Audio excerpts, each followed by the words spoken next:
Nigerian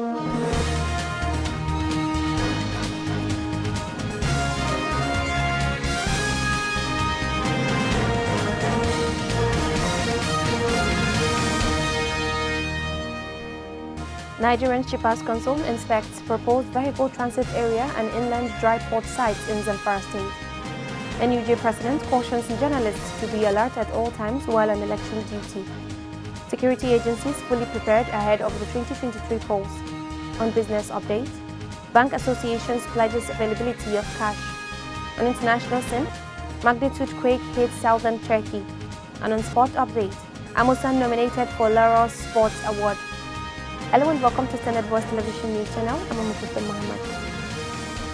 The Nigerian Shippers Council has inspected 3 proposed sites for vehicle transit area and inland dry port in Zamfara State. The sites visited by the inspection committee were Dambaza in Maradun, Kuraje in Bungudu, and Daza Layout in Gusau. Our correspondent Shehu Magaji has more on the story. Director Northwest Coordination Office, Nigerian Shippers Council, also the chairman of the inspection committee, Alhaji A.S. Bashir, said all the visited sites are okay. From all what we have seen, there is a great zeal and the political will by the Zamfara government to make sure these projects come into fruition. I think this has even given us further energy to also do our work. Speaking after the inspection, Zamfara State Deputy Governor Senator Hassan Muhammad Nasiha said the state is blessed with abundant natural resources, and the construction of inland dry ports and the vehicles transit area, which will be undertaken by the Shippers Council, will assist the state to fully utilize its resources and maximize its potential as a state. As we know, that inland container depot, that is ICDs, or container pride station, CFSS, play a critical role in this country's transportation and logistics sector. Through collaboration with the Council, Zamfara State hope to achieve the following aims. 1. It will improve road network and transport infrastructure in Zamfara State. 2. Enhancement of the capacity of local transport operators and logistics service providers in the state. 3. It will strengthen of the regulatory environment for transportation and logistics in Zamfara State. 4. Promotion of the use of modern technology to enhance transportation and logistics in the state. I am confident that if we are able to achieve those objectives, we can unlock the full potential of our state natural resources and improve the standard of living for the people of our state. Also speaking at the event, Special Advisor Zamfara State Economic Resilience Initiative, Engineer Dr. Noura Makoshi, said one of the criteria to have inland dry port is the railway, which Zamfara State has. We all know Zamfara State have railways connected from Puntua to Gusau and Zaria to Funtua, Zaria to Funtua, Funtua to Kauranamoda and Gusau. So with this channel, having an IDP, that is the inland dry port, will definitely boost the economic activities in Zamfara State. Shehu Magaji reporting for Standard Voice Television. The national president of the Nigerian Union of Journalists, Comrade Chris Isiguzo, cautions that journalists must be alert at all times while on election duty. For more on the story, our correspondent Rahama Dosara has the details. This is contained in a press statement signed by the National Secretary of the Union, Shuaibu Usman Lehman Walinsha Dalafia, issued to the journalists. According to the statement, Comrade Chris advises journalists in the field to work together with other colleagues in groups and wants them to avoid any area where they feel insecure or threatened. He urged the election management body, INEC, to ensure a smooth, free and fair process where the people's choice will emerge as president of the country. This, he said, is very important and necessary for the unity, progress and development of the country. In a related development, the Nigerian National Committee of the International Press Institute has asked the federal government and all the security agencies to respect the constitutional rights of journalists to freely cover and report on the general elections commencing this Saturday, 25th February 2023, without obstruction or impediment. In separate letters to heads of all security establishments and the electoral management, body. IPI Nigeria reminded the agencies that just as they are duty-bound to ensure the elections are conducted peacefully, journalists are also on their duty to keep the public informed. Rahama Ibrahim, Dosara, Standard Voice Television.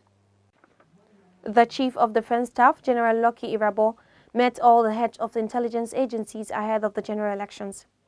In attendance were the Inspector General of Police, the Director General of DSS, the Director General of the National Intelligence Agency, and the Chief of Defense Intelligence. Briefing journalists after the meeting, General Irabo said that the armed forces and other security agencies were ready to provide a safe and secure environment for the 2023 general elections.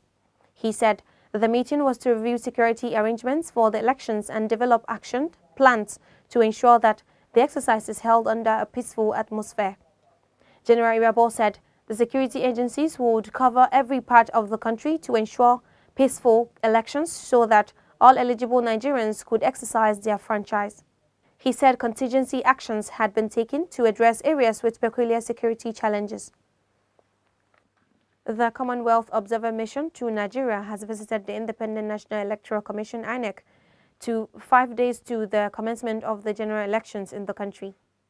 Leader of mission and former president of South Africa, Thabo Mbeki, on Monday met with INEC chairman Professor Mahmoud Yakubu along with some national commissioners in Abuja, the nation's capital. For more on the story, Zainab Abdulwasiu has the details. Reports gathered that the delegation is in Nigeria as one of those foreign observers groups that will monitor the February 25th presidential and National Assembly polls in the country.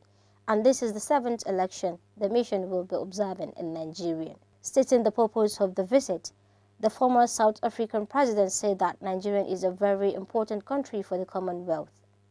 The leader of the delegation is hopeful that the elections will be peaceful, credible, and all-inclusive, and the mission will write a report based on their observation and possibly make recommendations as well. He also stated that the meeting will afford the delegation an opportunity to hear from the electoral umpire and preparation thus far. On his part, INEC chairman stresses the importance the commission attached to the observations of the Commonwealth Observer Mission in the past, and also explained that some of the recommendations in the past have led to improvements, including the further deployment of technologies by the commission now. The INEC chairman also reiterated the commitment of the electoral body to conducting a free, fair, and credible exercise. Zainab Abdulwasiu reporting for Standard Voice Television. The Nigeria Police Force has trained officials and other stakeholders on curbing electoral violence in the country ahead of the upcoming general elections. For more on the story, Rahama Dosara reports. The one-day seminar for strategic police heads, military departments, other security agencies and stakeholders involved in election security management was under the directive of the Inspector General of Police, Usman Alkali Baba. The IGP said the force would work closely with relevant stakeholders to ensure preparedness to deliver on its mandate of providing full security coverage before, during, and after the 2023 general elections. The force public relations officer Olumuyiwa Adejobi, in a statement, said as part of the plans to ensure that officers of the NPF are adequately prepared to effectively police the 2023 general elections, particularly officers responsible for strategic operational deployments and active field duties across the states of the Federation. Rahama Ibrahim, Dosara, Standard Voice Television. The Nigeria Police Service has replaced Hajiya Naja'atu Muhammad as one of the watchdogs of the service to monitor the work of the police in the northwest region of the country during the upcoming general elections. In a statement issued by the Commission, it said that its attention was drawn to a statement issued by the ruling APC party, where it alleged that Hajiya Naja'atu is supporting another party. Therefore, the APC says that it will not do the party justice. In a statement issued by the APC, signed by the director of the presidential campaign, Festus Keyamo, rejected the appointment of Hajiya Naja'atu as a police observer during the country's elections. The statement issued by the police said that she has been replaced by the former Deputy Inspector General of Police, Bawa Lawan, to oversee the police operations in the Northwest Zone.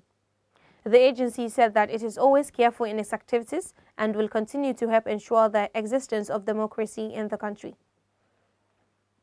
The Joint Admission and Matriculation Board registers total of 1.6 million candidates for the 2023 Unified Tertiary Matriculation Examination as SEL of UTME.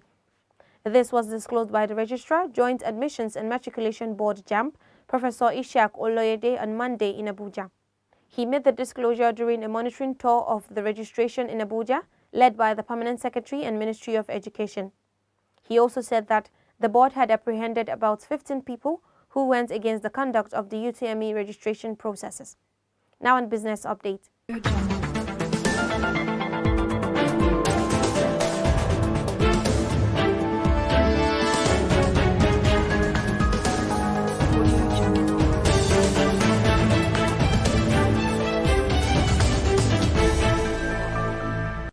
Three financial associations have assured that the Central Bank of Nigeria and commercial banks would do everything possible to ensure availability of the Naira to the general public.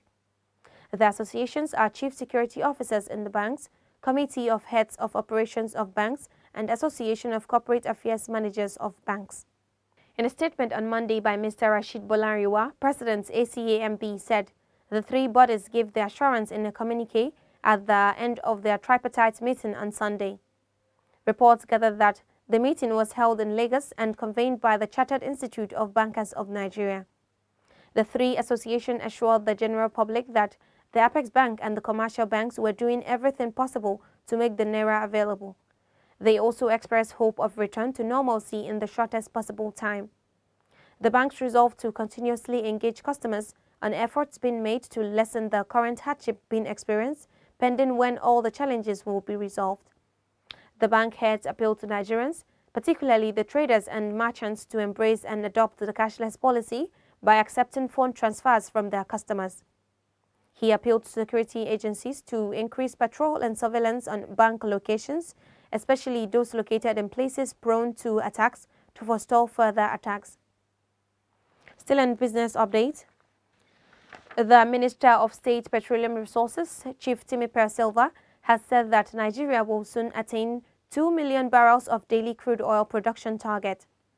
The minister, in a statement by his spokesman, Horatius Egua, attributed the loss of revenue from crude production to theft, pipeline vandalism and decayed infrastructure, but noted that the government was tackling it. He said he is very confident that Nigeria will achieve the 2 million barrel per day crude oil production target very soon, adding that the government is doing everything possible to get to where the country should be, and everyone is working hard to achieve the goal. Group Chief Executive Officer of the NNPC Limited, Mele Kyari, on Friday said crude oil production has grown to 1.6 million barrels per day from about 1 million barrels late last year after an onslaught against oil thieves. The minister said the major sources of crude oil losses have primarily been theft, pipeline vandalism and production deferment as a result of pipeline non-availability. Now on international scene.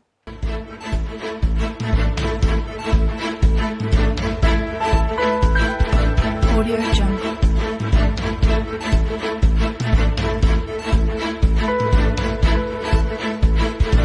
Audio Jungle.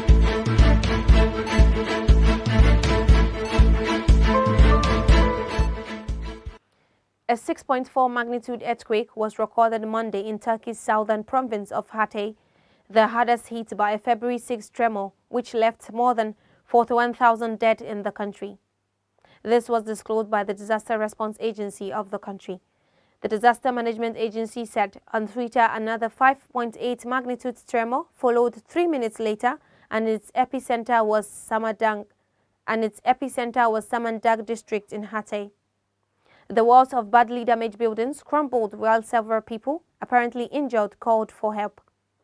Turkish Vice President Fuat Oktay on Twitter urged people to stay away from damaged buildings and to follow official warnings.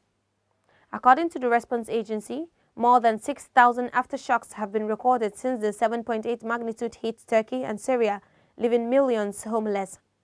Officials said that after the February 6 quake, that aftershock would be felt for a year because of the force of the first tremor.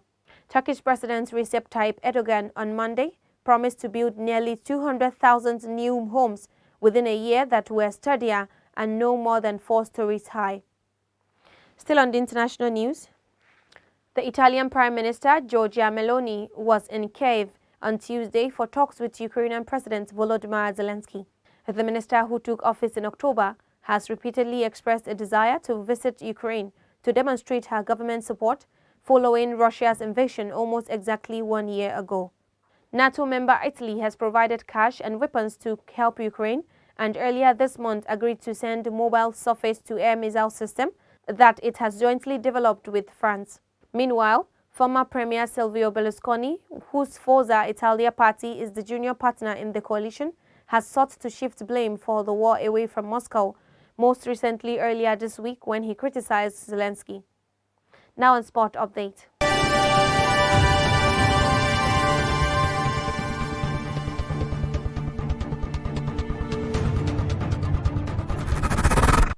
Toby Amusan has been nominated for the Laura Sports Award in the Breakthrough of the Year category, along with 5 other athletes.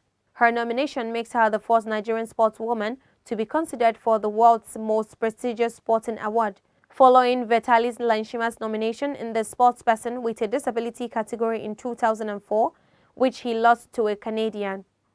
The coveted award, originally presented in 2000, honors the year's best and most inspirational sporting victories and highlights the efforts of Laura Sports for Good. Last year, Amusan became Nigeria's first world record WR holder in any track and field event, after racing to an exceptional 12.12 seconds to win her 100-meter hurdles semi-final race at the World Championship in Oregon. Her outstanding performances and iconic feats last year have seen her give the sport a significant facelift in her country and globally, as she's now one of the most influential sports people in Africa. Thanks for watching. That's all we have in news updates for today. But before we go, a recap of the major headlines. Nigerian Shippers Council inspects proposed vehicle transit area and inland dry port sites in ZAMFARA state. NUJ President cautions journalists to be alert at all times while on election duty. Security agencies fully prepared ahead of the 2023 polls. On business update, Bank Associations pledges availability of cash. On international scene, magnitude quake hit southern Turkey. And on sport update, Amusan nominated for Laura Sports Award. Thanks for watching. I'm Mohammed. Have a nice day.